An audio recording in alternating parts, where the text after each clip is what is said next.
இவங்களெல்லாம் திருத்தவும் முடியாது, திருந்தவும் மாட்டாங்க. நான் படித்த ஒரு நியூஸ் பேப்பரில் வந்து ஒரு நீட் எழுதின சென்டர், அதாவது ஒரு நீட் எழுதின சென்டரில் வந்து அந்த நீட் எழுதின அஸ்பிரன்ஸ் எல்லாருமே வந்து போராட்டம் பண்ணியிருக்காங்க. எதுக்கு அப்படின்ட்டு கேட்டிங்கனாக்கா, அவங்க எக்ஸாம் சென்டருக்கு பக்கத்தில் இருக்கிற இடத்துல வந்து கட்சி மீட்டிங் இல்லைனா ஏதோ ஃபங்க்ஷன் போல் அங்கே வந்து ஃபுல் சவுண்டில் இருந்திருக்கு. அதால் வந்து இவங்களால எக்ஸாமே எழுத முடியலை. அதுக்காக இந்தமாதிரி எக்ஸாம் சென்டர் வைக்கிற பக்கத்தில் வந்து எந்த நாய்ஸும் வராத மாதிரி இடமா பார்த்து வைங்க அப்படின்ட்டு அவங்க வந்து ப்ரொடெஸ்ட் பண்ணியிருக்காங்க.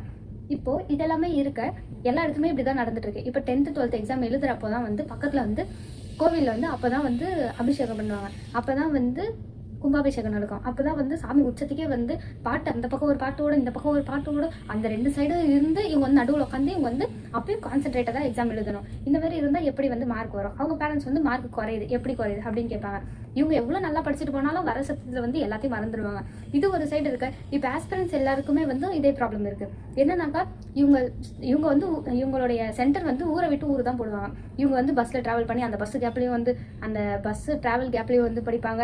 அங்கே உள்ளே போனால் தான் வந்து ஹால் டிக்கெட்டில் என்ன மூஞ்சி இப்படி இருக்குது, இதில் என்ன மூஞ்சி இப்படி இருக்குது, பேண்ட்டில் ஏன் ஜிப் இருக்குது, ஷர்ட்டில் ஏன் பட்டன் இருக்குது, ஏன் தாலி இருக்குது, ஏன் செயின் இருக்குது, லப்பர் பேண்ட் இருக்கா, முடியல எதனா பிட் இருக்கா, கையில் எதனா எழுதி வச்சிருக்கீங்களா, ஷூவில் எதனா வச்சிருக்கீங்களா, ஸ்லிப்பரில் எதனா வச்சிருக்கீங்களா அப்படின்னு எல்லாத்தையும் பார்த்து தான் இவங்க உள்ளே அனுப்புவாங்க. உள்ளே அனுப்புனாலும் ஹால் டிக்கெட்டில் எல்லாம் கரெக்டாக இருக்கா, இவங்க கொடுத்த ஷீட்டில் எல்லாம் கரெக்டாக இருக்கா, அது ரெண்டுத்தையும் மேட்ச் பண்ணுவாங்க. இதெல்லாம் பார்த்துட்டு எழுதலாம் அப்படின்னு போனால் தான் அங்கே இருக்கிற ஸ்டாஃப் வந்து எக்ஸ்டர்னல் வந்து அப்போ தான் வந்து குறுன்னு பார்ப்பாங்க.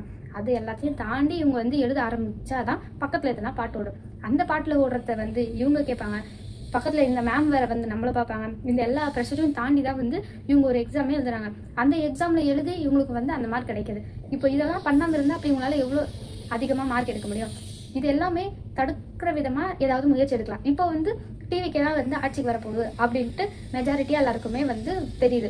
இப்போ அதே மாதிரி இவங்களாம் வந்தால் வந்து இந்த மாதிரி எக்ஸாம் சென்டர்ஸ்க்கு பக்கத்தில் எந்த ஒரு நாய்ஸும் வராமல் இருக்கிற இடமா பார்த்து வைங்க. அதே மாதிரி ஆஸ்பிரன்ட், அதாவது எக்ஸாம் நடக்கிறப்போ ஆஸ்பிரன்ஸுக்குன்னு தனியாக ஒரு பஸ் வருது. ஏன்னா எக்ஸாம்ஸ் அப்போ பஸ் எதனா ஃபுல்லாகி இவங்களால வந்து அந்த பஸ்ஸில் ஏற முடியல அப்படின்னீங்கன்னா அவங்க இத்தனை வருஷமாக பல வருஷமாக வந்து படிக்கிறாங்க. சில பேர் அத்தனை வருஷம் கனவு வந்து பஸ் இல்லை அப்படின்ற காரணத்துக்காக அப்படியே அவங்க வந்து அதோட வந்து முடிஞ்சிடும். இதுக்காக நிறைய பேர் நிறைய தப்பான விஷயங்கள், நிறைய தப்பான முடிவுகளும் எடுக்கிறாங்க.